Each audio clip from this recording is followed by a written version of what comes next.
അല്ല, ആ വിഷയത്തിൽ ഞാൻ പറയാനുള്ള അഭിപ്രായം SNDP യോഗം ജനറൽ സെക്രട്ടറി ശ്രീ വെള്ളാപ്പള്ളി നടേശൻ എടുത്ത നടപടികളും കഴിഞ്ഞ കുറെ കാലങ്ങളായിട്ട് അദ്ദേഹം പറഞ്ഞുകൊണ്ടിരിക്കുന്ന വളരെ പച്ചയായ വർഗീയതയൊക്കെ നമ്മൾ ഡിസ്കസ് ചെയ്തതാണ്.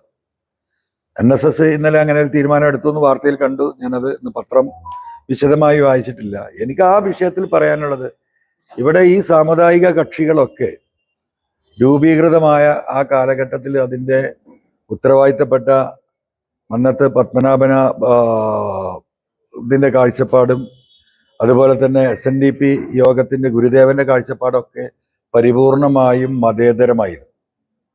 ആ സമുദായത്തിൻ്റെ പിന്നോക്കാവസ്ഥ പരിഹരിക്കുകയും ജാതീയമായിട്ടുള്ള ആ പിന്നാക്കാവസ്ഥയിൽ നിന്ന് ആ സമൂഹത്തെ ഉയർത്തിക്കൊണ്ടുവരികയും ഒരു മതേതര സമൂഹത്തോടൊപ്പം കൂടെ നിന്ന് ആ സമൂഹത്തിൻ്റെ ഉന്നമനവും പൊതുസമൂഹത്തിൻ്റെ ഉന്നമനവും ലക്ഷ്യം വെച്ചിട്ട് തന്നെയാണ് മന്നത്തൊക്കെ ഇതിന് ഇറങ്ങിത്തിരിച്ചിട്ടുള്ളത്. അതുപോലെ തന്നെയാണ് ഗുരുദേവനും ചെയ്തിട്ടുള്ളത്. ആ ലക്ഷ്യത്തിൽ നിന്ന് ആ സംഘടനയെയും ആ സംവിധാനത്തെയും വഴിതെറ്റിക്കുന്ന ഇപ്പോഴത്തെ ഈ വർഗീയ ചായ്വ് CPM ഡെവലപ്പ് ചെയ്ത് വരുന്ന, മുഖ്യമന്ത്രി ഡെവലപ്പ് ചെയ്ത് വരുന്ന ആ രാഷ്ട്രീയം ഈ പറയുന്ന സാമുദായിക സംഘടനകളുടെയൊക്കെ മതേതര സ്വഭാവത്തെ ഹൈജാക്ക് ചെയ്യുന്നുണ്ട്. അത് മനസ്സിലാക്കാൻ അതിൻ്റെ പ്രവർത്തകരും ആ സമുദായ നേതാക്കന്മാരും ശ്രദ്ധിച്ചാൽ അത് നന്നായിരിക്കും. നമ്മൾ ഒരു മതേതര കേരളമാണ്.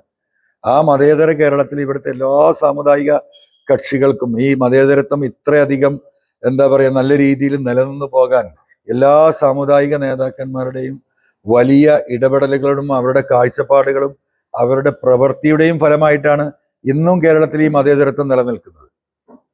അതിനെ മറ്റൊരു രീതിയിൽ ഹൈജാക്ക് ചെയ്ത് കൊണ്ടുപോയിട്ടുണ്ട്. അവർ പോലും അറിയാതെയാണ് ഹൈജാക്ക് ചെയ്യപ്പെടുന്നത്. അവരറിയാതെയാണ് പലരും അതിൽ പോയി, സാധാരണക്കാരായിട്ടുള്ള സാമുദായിക പ്രവർത്തകർ അതിൽ പോയി പെടുന്നത്. അത് ശ്രദ്ധിച്ചാൽ കേരളത്തിലെ ഇന്ന് നിലനിൽക്കുന്ന ഈ സാമുദായിക നന്മ നമുക്ക് നിലനിർത്തി പോകാൻ കഴിയും. ഇന്നുള്ള തലമുറക്കും വരാനിരിക്കുന്ന തലമുറക്കും വളരെ സമാധാനത്തോടു കൂടി അവരവരുടെ വീടുകളിൽ സന്തോഷത്തോടും സ്നേഹത്തോടും കൂടിയിട്ട് കേരളത്തിലെ എല്ലാ സമുദായങ്ങൾക്കും ജീവിക്കാൻ കഴിയും. അത് അത്തരത്തിൽ ഉത്തരവാദിത്തപ്പെട്ടവർ അത് കാണണം എന്ന് മാത്രമാണ് ആ വിഷയത്തിൽ എനിക്ക് സൂചിപ്പിക്കാനുള്ളത്.